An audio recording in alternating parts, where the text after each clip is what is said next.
Salam sejahtera, salam Malaysia Madan.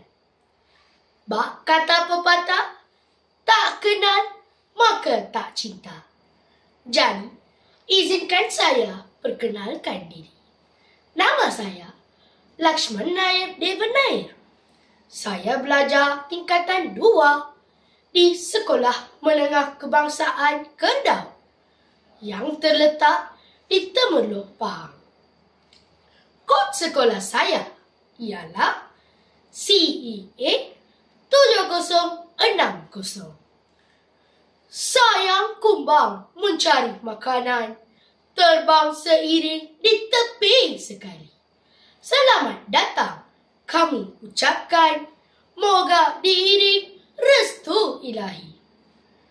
Hari ini saya ingin berkongsi tentang sebuah buku yang sangat menarik dan penuh dengan elemen-elemen science fiction, iaitu Interdimensi, karya Amir Hamzah Al-Qadi.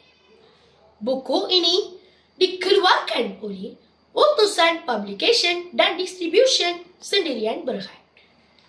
Dalam buku ini terdapat 258 muka surat. Buku ini membawa kita menjelajah ke dalam dunia lain, iaitu dunia dimensi yang wujud di luar realiti yang kita kenal. Buku ini mengisahkan idea bahawa alam semesta yang kita diami ini hanyalah sebahagian kecil daripada keseluruhan ruang dan waktu yang lebih luas. Dalam cerita ini, kita akan menemui pelbagai teori saintifik dan konsep yang merangsang minda kita tentang bagaimana teknologi dan penemuan saintifik boleh membuka akses kepada dunia lain yang tidak kita sedari. Apa yang menarik tentang interdimensi adalah cara penulis menggabungkan elemen sains dengan fiksyen untuk mencipta sebuah dunia yang bukan sahaja penuh dengan misteri, tetapi ia juga memberi ruang kepada pembaca untuk merenung dan berfikir tentang alam semesta dan tempat kita di dalamnya. Penulis menggunakan bahasa yang kaya dan penuh imajinasi yang mengajak kita untuk mempersoalkan apa yang selama ini kita anggap sebagai realiti.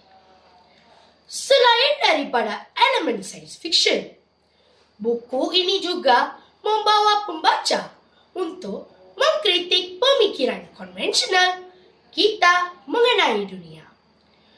Ia menyentuh aspek falsafah tentang kewujudan, ruang, waktu dan kehidupan.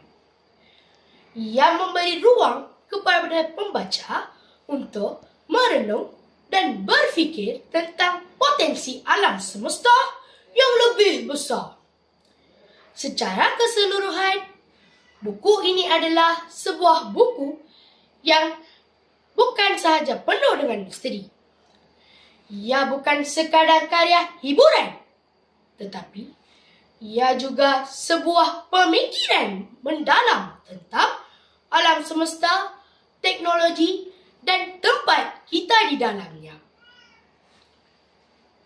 Kelebihan buku ini adalah jalan cerita, teknologi dan elemen science fiction. Dalam buku ini juga terdapat kelemahan, iaitu tiada ilustrasi bergambar di seluruh buku ini. Ia menjadikan kita bosan semasa membacanya. Akhirnya, saya sangat mengesyorkan buku ini kepada mereka yang ingin merasai pengalaman tentang dunia yang penuh dengan cabaran minda dan keajaiban. Sekian, terima kasih.